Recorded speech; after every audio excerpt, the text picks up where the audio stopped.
All right. So far in this series, we have done invoicing through the accounts receivable module and the order entry module. And now in this video, we are going to invoice a project contract invoice through the jobs module. So we'll click on jobs, go to generate invoices, and then in this screen, we will invoice by job contract. I'm going to select my project contract invoice template. And I'm going to select my job, which is my Walton house that I want to build today. And I'm going to build through the end of the month. Then I'm going to click on preview. And you can fill in this information if you like. You have to put in your next billing app. My last one here I can see is 3, so I'm just going to put in 4.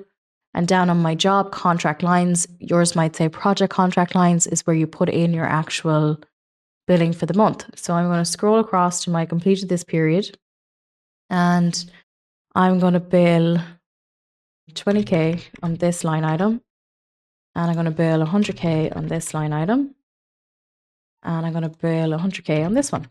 So once you have all of your billing in for your line items that you need to bill, you can also put in stored materials if that's something that you need.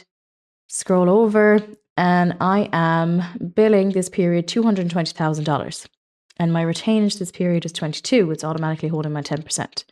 So my net to bill is 198K. Once I have all my my billing for my line items in, I'm going to create invoice. So now that's been created and you also would do your T&M invoicing through this screen and I'll show that in the next video.